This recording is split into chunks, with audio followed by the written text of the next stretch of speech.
आधा शरीर हमने तो शेर को दे दिया है, अब आधा शरीर का हमारे महात्मा जी का ये कहना है कि आप इस आधे शरीर को महल में रख लीजिए और जहां आपकी रसोई है उसको अपने हाथ से अपने बेटे के इस मांस को बनाना है और वही मांस का भोजन ये हमारे महात्मा जी करेंगे। मैं जाता हूँ, जल से कुएं से जल लेकर के आता हूँ, तब तक आप इस मांस को तैयार रखिए और मैं जैसे भी जल लेकर के आऊं, जब ये भोजन बना हुआ रहे तो हम इन महात्माओं को भोजन कराएंगे। तब तक ये महात्मा हमारे घर से अगर भोजन करके अगर शांत नहीं होंगे तब तक हमारा यह प्रण पूरा नहीं होगा। इसलिए प्राण प्रिय, अब मैं जल लेने जा रहा हूं और ये भी एक परीक्षा आपके लिए है। अब इसको अपना पुत्र ना समझते हुए और किसी भी साग सब्जी समझ करके उसी प्रकार से इसका भोजन आपको बनाना है और भोजन को बनाकर हमको महात्मा को जीवाना है, क्योंकि ब्राह्मण भोज हमारे जीवन का एक महत्वपूर्ण समय होता है। अगर ब्राह्मण हमारे घर से अगर भूखे चले जाए तो हमें बड़ा श्राप लगेगा। इसलिए हे रानी, अब हम भोजन परोसेंगे तो महाराज जी कितनी थाली भोजन की लगाना है बता दीजिए, ताकि हमारी रानी साहिबा भोजन लगा देवे।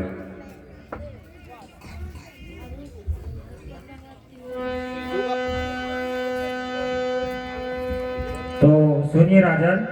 सुनाइए महाराज।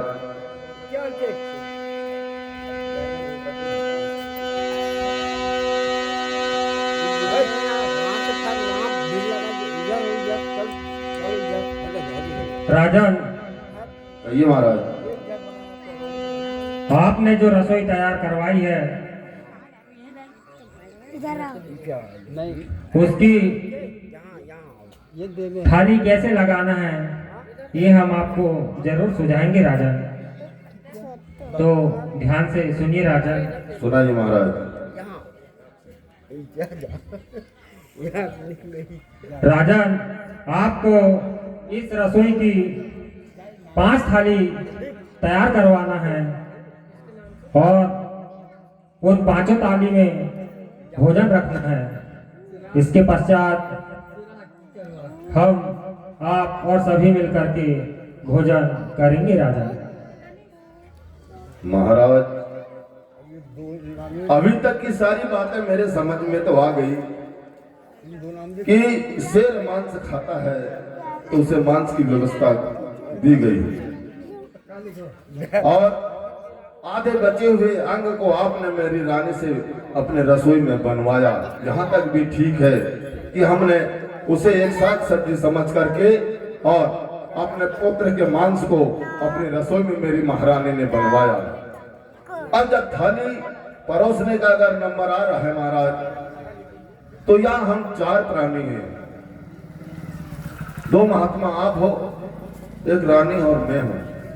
जब हम 4 लोग अगर यहाँ पर उपस्थित है महाराज, तो 5वीं थाली आप किसके लिए लगवा रहे हो? अरे जब यहाँ पर कोई 5 है ही नहीं तो हम 5 थाली मेरी रानी किसके लिए लगाए? सबसे पहले तो आप आसन ग्रहण करिए, बैठिए, आप बैठिए और इसके बाद में हमें ये बताइए तो कि हम 5वीं थाली किसके लिए लगाएंगे। आइए विप्रवर बैठते हैं। आसन ग्रहण कीजिए महाराज। रानी साहिबा, रानी जी चलिए, महाराज जी आसन ग्रहण कर चुके हैं, इन्हें आप भोजन परोसिए। थाली लगाइए महाराज ने।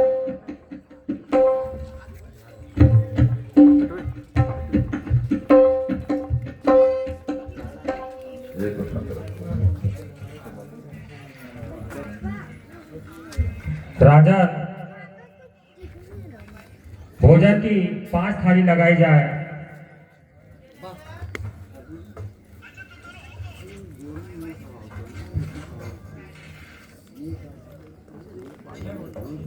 रानी साहिबा, एक थाली आपकी भी लगाइए, एक थाली मुझे भी दीजिए। ये 4 थाली हुई महाराज। आप चलो भोजन को हम लोग ग्रहण करें, मगर ये 5वीं थाली रानी साहिबा, 5वीं थाली भी आप यहाँ पर रख दीजिए और आप अपनी जगह पर बैठ जाइए। अब ये बताइए महाराज कि 4 प्राणी की 4 थाली तो हो गई, मगर ये 5वीं थाली आपने किसके लिए लगवाई है? महाराज, आप दानियों में श्रेष्ठ हैं, गुणवान हैं, दूरदर्शी हैं। आप जानते हैं यह 5वीं थाली का राज बहुत गहरा है राजा। इसके बारे में मैं आपको बताता हूँ राजा। सुनाइए भगवान।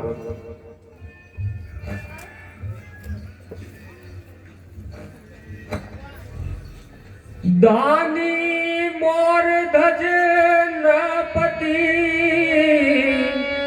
हुई रसोई तैयार, अब आओ भोजन कीजिए, आज क्यों कर रखी अबार अब।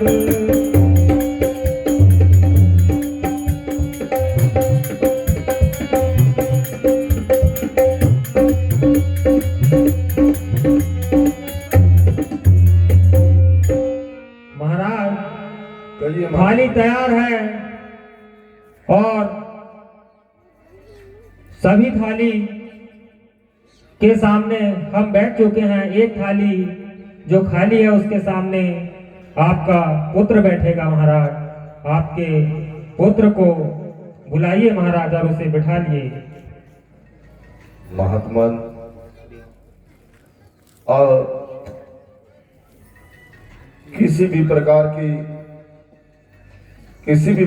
अगर कोई भी चीज अगर है तो उसकी एक सीमा होती है महाराज।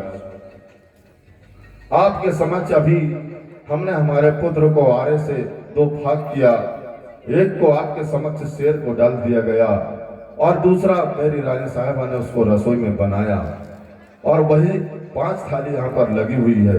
और आप कहते हो कि 5वीं थाली आपके बेटे की है। तो महाराज जी, मैं आपसे निवेदन करूं, अगर मुझसे अगर कुछ भूल हुई हो तो उसको पुनः आप माफ कर दीजिए, मगर ऐसी ठिठोली आप हमारे साथ मत करिए महाराज। आप कहते हो कि तुम्हें कैसे मानूं? अरे एक हमारे पुत्र हो और स्वामी दीन दयाल प्रभु, सोची रोसी कार में अजी और न कोई लाल प्रभु।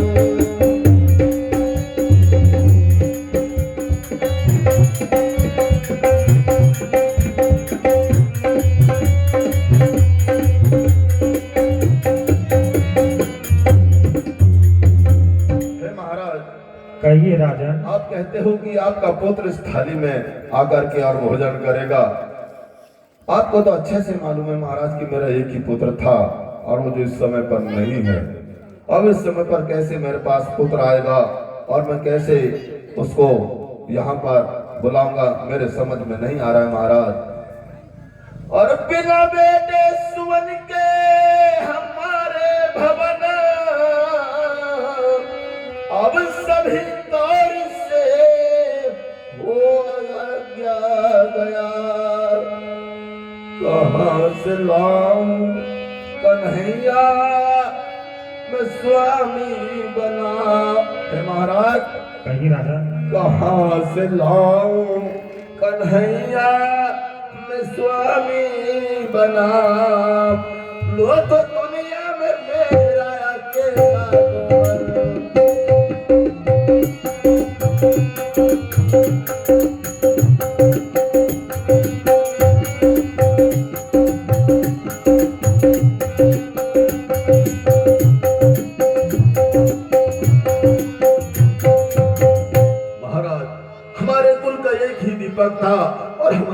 रानी का एक ही पुत्र था, मेरा भी एक ही पुत्र मतलब था, मगर महाराज आपने जो किया वो ठीक किया, मगर अब मैं कहाँ का पुत्र लाऊं?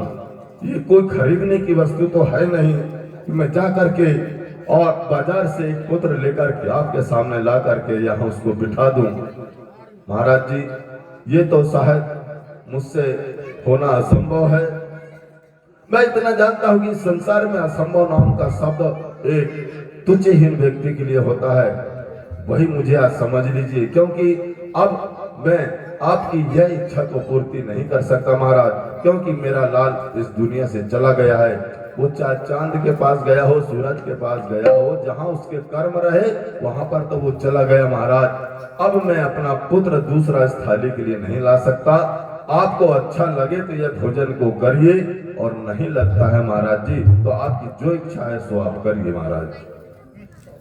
तो सुनिए राजन, सुनाइए महाराज।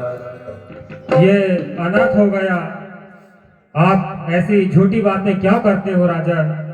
हमें आपसे यह आशा नहीं थी राजन, और हमें यहाँ आपने भोजन के लिए बिठा दिया और आप झूठ बोल रहे हैं राजन। सुनिए राजन। सुनाइए महाराज। तैने भूपति पाप से अच्छे दिए बचाए यहाँ, अब हम भोजन नहीं करें, अज सच्ची कहे सुनाए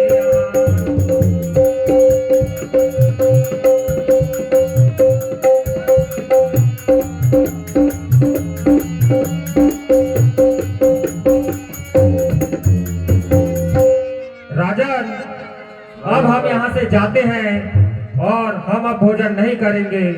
एक तो आप भगवान के भक्त होकर के झूठ बोलते हो कि आपका पुत्र नहीं है, दूसरी बात यदि आपका पुत्र नहीं है तो जिसके पुत्र ना हो हम सिद्ध महात्मा उसके घर भोजन नहीं करते राजन।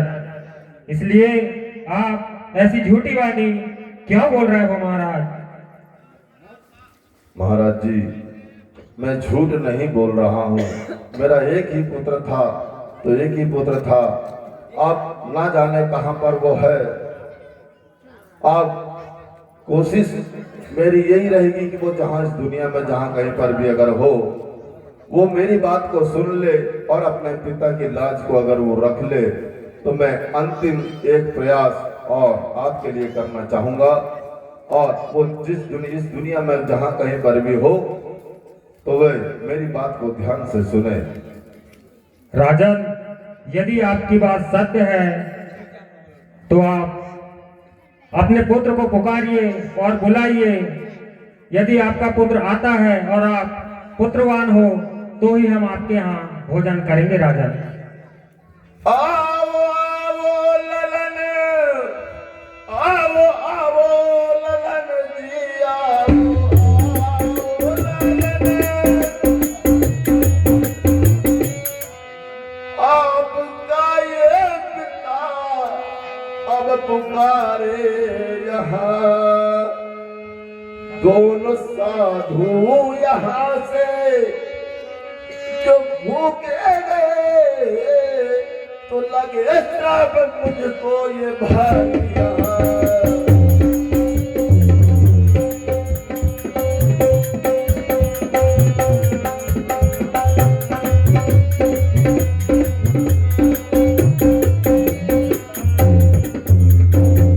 बेटा ताम्रध्वज, अब संसार में कहीं पर भी अगर हो, अगर मैंने जीवन भर सत्य का साथ दिया है, कभी भी मैंने अनर्थ नहीं कहा, कभी मैंने झूठ नहीं बोला, कभी भी किसी संत महात्माओं के मैंने दिल को नहीं दुखाया, कभी पराई स्त्री पर मैंने बुरी नजर नहीं रखी है, कभी भी किसी बालक को मैंने नहीं सताया है, कभी किसी महात्मा को मैंने इस जीवन में कभी भी बुरी नजर से नहीं देखा है। आज तक मुझसे अगर कोई भी पाप अगर नहीं हुआ है तो हे मेरे बेटा ताम्रध्वज, तू इस दुनिया में संसार में अगर कहीं पर भी है तो मेरी आवाज सुन, और आज एक पिता की लाज को बचाने के लिए आज अंतिम समय पर तू मेरे पास आजा। अगर मैंने जीवन में अगर कोई भी पाप अगर नहीं किया हूं तो आज मेरी आवाज को मेरा बेटा ताम्रध्वज अवश्य सुनेगा। यह मेरे दिल की पुकार कह रही है। हे बेटा ताम्रध्वज, तू अगर कहीं भी इस दुनिया में है तो जरूर मेरी बात को सुन और इन महात्माओं को यहाँ पर भोजन जीवाने की व्यवस्था बना मेरे लाल।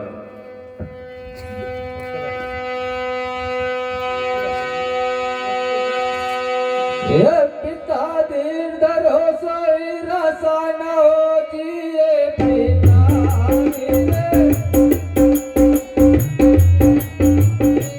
बांधो दिल में दिलासा में आऊं अभी साधुओं के शेर मात के हो सरसा हो के कदम में झुकाऊं अभी।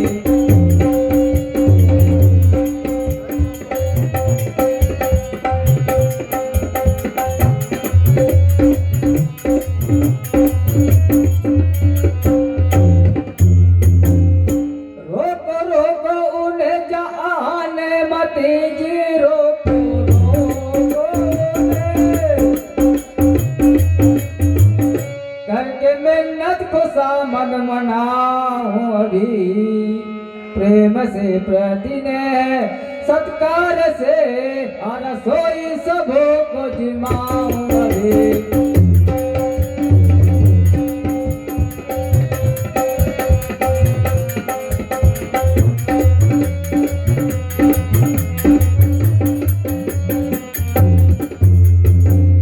हे पिताजी, कहिए बेटा।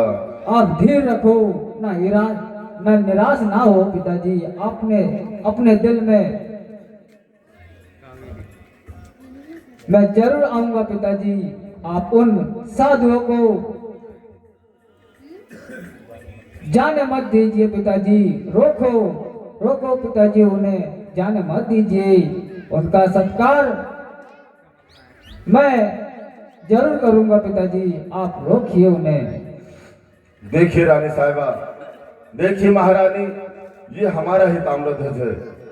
देख लीजिए, एक बार नजर भर के तो देखो, ये बेटा हमारा ही है। कहीं अचंबा तो हमारे साथ नहीं हो रहा है। मुझे तो ऐसा लगता है कि ये भी कोई एक चाल हो सकती है।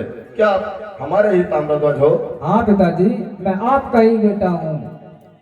हे महात्मा, ये आप कौन हो और हमारे साथ आपने ये क्या किया जो कि अभी आपके समक्ष हमने हमारे बेटे को आरे से 2 फाक किया और शेर को भी हमने भोजन दिया, मगर अभी यहाँ पर ये हमारा पुत्र क्यों आया, कैसे आया, ये कौन है, आप कौन हैं?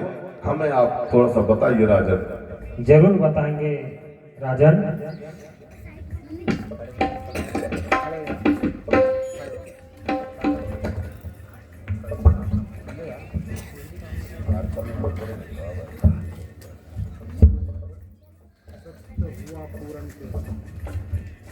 तो सुनिए राजन, आप जानना चाहते हैं कि हम कौन हैं और ये कैसी लीला थी, तो ध्यान से सुनिए राजन।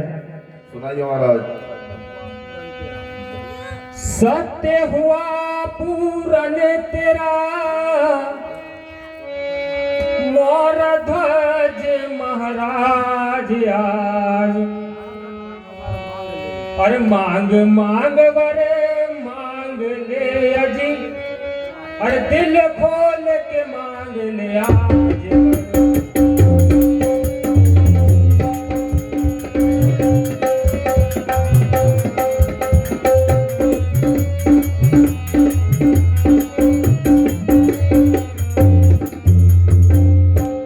राजन, सुनाइए महाराज। आप जानना चाहते हो तो सुनिए। आपका जो ये बालक है, ये दुनिया में कोई छोटा मोटा बालक नहीं है। यह दुनिया में श्रेष्ठ बालक है। यह दुनिया में आगे बहुत नाम कमाएगा और आपकी भक्ति और संत सेवा का जो भाव है वो दुनिया में विख्यात है और यह सही है। और आप जानना चाहते हो कि हम कौन हैं और ये कैसी लीला है, तो हम वह भी आपको बताना चाहेंगे राजा। बताइए महाराज। आज मेरे सखा धनंजय को अपनी भक्ति का अभिमान हुआ और उसको आपकी परम भक्ति पर संशय हुआ, तो उन्होंने आपकी परीक्षा लेने के लिए हमें यहाँ विवश किया राजन। इसीलिए हम आपके पास आपकी परीक्षा लेने आए, जो कि आप परीक्षा में अति उत्तम सफल हुए। आपकी रानी जो कि सत्यवती प्रतिव्रता नारी है, वह दुनिया में श्रेष्ठ नारियों में नारी है, और आपका बालक भी दुनिया में श्रेष्ठ बालक है। और ऐसे परिवार और ऐसी प्रजा के राजा आप धन्य है, और ऐसी प्रजा धन्य है जो आपकी छत्र छाया में अपना जीवन बिताती है राजा। और आगे सुनिए राजन। सुनाइए महाराज।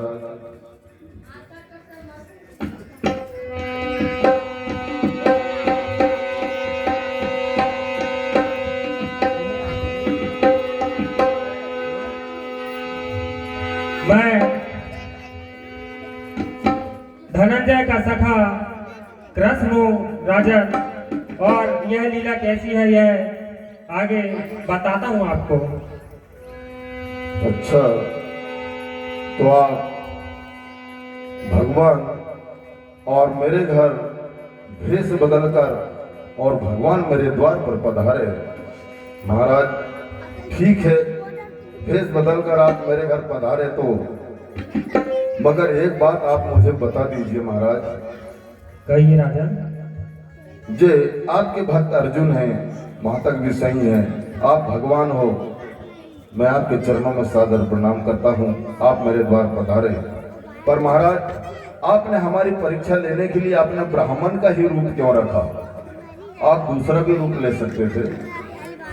ब्राह्मण का रूप लेकर के और हमें आपने परीक्षा में हमारी भी मदद की। हम परीक्षा में शायद उत्तीर्ण हुए या नहीं हुए, ये तो आप ही इसका फैसला करोगे। पर महाराज जहाँ कहीं भी अगर देखने को आता है संसार में, अगर कोई भी अगर है, तो क्या इस ब्राह्मण भेष को इतना हल्का समझता है या इतना सस्ता समझता है? हर कोई भी अगर जाता है तो सबसे पहले ब्राह्मण का भेष बना करके ही जाता है। हनुमान जी भी जब भगवान श्री राम से मिलने गए वन में, तो स्वयं अपने रूप से न जाते हुए उन्होंने सबसे पहले ब्राह्मण का रूप बना करके और भगवान राम से मिले। सीता का हरण हुआ, सीता जी का हरण हुआ, तब भी रावण बहुत बलशाली था, मगर सीता माता की परीक्षा लेने, उसको हरने के लिए उसको भी ब्राह्मण का रूप लेना पड़ा। मैं एक साधारण सा छोटा सा राजा, आपने भी मेरी परीक्षा लेने के लिए ब्राह्मण का रूप रखा। महाराज जी, इस ब्राह्मण की महिमा का कुछ बखान आपके मुखारबिंद से हम सुनना चाहते हैं कि सृष्टि में ब्राह्मण क्या चीज है, क्या बहुत ऊंचा पद होता है। क्योंकि आज तक ब्राह्मणों की हमने सेवा की, ब्राह्मणों का आशीर्वाद हमको मिला, और एक भगवान होते भी आपने ब्राह्मण का रूप रखा, आप मेरे घर पधारे, हम आपका बहुत बहुत आभार व्यक्त करते हैं और आपसे निवेदन करते हैं कि हमारे बेटे को आप ऐसा ही आशीर्वाद दीजिए। मगर आप कुछ समय के लिए आप ये तो बता दीजिए कि ब्राह्मण का रूप लेते क्यों हैं? जरूर सुनिए राजा, बहुत अच्छी जानकारी आपने चाही है। आपके जैसे धर्म धुरंधर राजा को यह प्रश्न करना अति उत्तम है, अति शोभनीय है राजा। तो सुनिए। सुनाइए महाराज। मित्र अर्जुन की बातों में आके तुझे, सुनिए राजन। सुनाइए महाराज। मित्र अर्जुन की बातों में आके तुझे तू रथा ही प्यारे यो सताना पड़ा।